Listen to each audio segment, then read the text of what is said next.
ओम शांति। आइए सुनते हैं आज 24 अगस्त 2025 की अव्यक्त मुरली से प्रश्न उत्तर।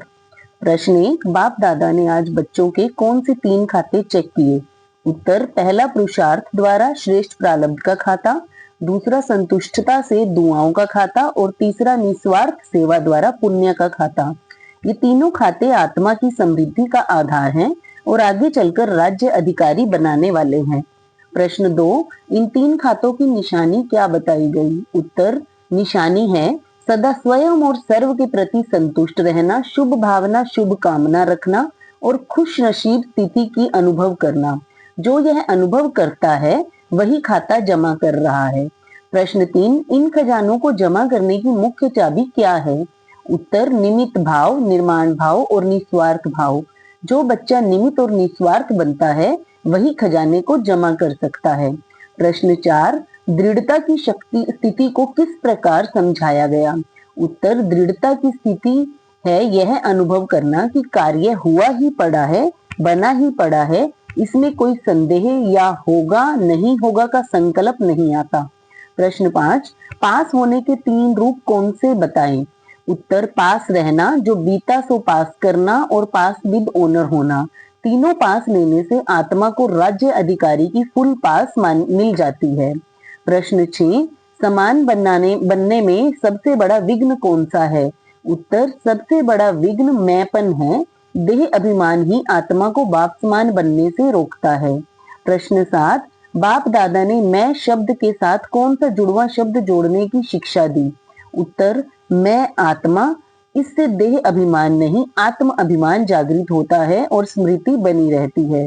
प्रश्न 8, साधारण याद और ज्वालामुखी याद में क्या अंतर है?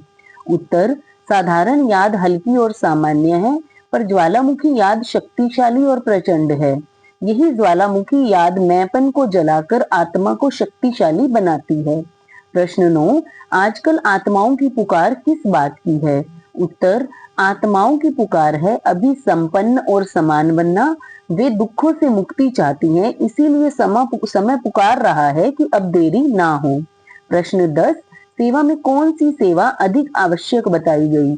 उत्तर, मनसा और वाणी की सेवा के साथ साथ केवल बोलने से नहीं बल्कि शुभ संकल्पों से भी सेवा होनी चाहिए। प्रश्न 11, बाप दादा ने बच्चों को कौन सा विमान दिया है? उत्तर, मन का विमान। मेरा बाबा संकल्प से यह विमान तुरंत मधुबन पहुंचा देता है और आत्मा को शांति का अनुभव कराता है। प्रश्न 12, प्रतिज्ञा और प्रतीक्षा में अंतर क्यों पड़ता है? उत्तर, क्योंकि प्रतिज्ञा कमजोर हो जाती है और परीक्षा मजबूत हो जाती है। दृढ़ प्रतिज्ञा ही परीक्षा को पार करने की शक्ति देती है। प्रश्न 13, बाप दादा ने विघ्न आने पर क्या दृष्टिकोण रखने की शिक्षा दी? उत्तर, विघ्न को घबराने का साधन नहीं बल्कि उमंग उत्साह बढ़ाने का साधन समझना है।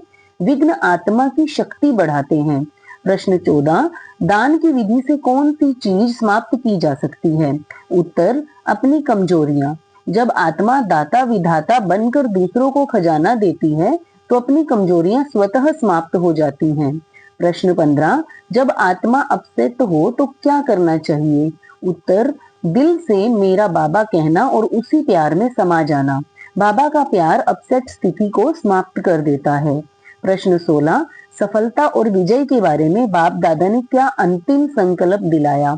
उत्तर, सफलता हमारा जन्म सिद्ध अधिकार है, विजय हमारी गले की माला है। यह निश्चय आत्मा को हर परिस्थिति में विजयी और सफल बनाता है। प्रश्न 17, स्लोगन में किस बात का ध्यान दिलाया गया? उत्तर, अपने श्रेष्ठ भाग्य के गुण गाओ, कमजोरियों के नहीं।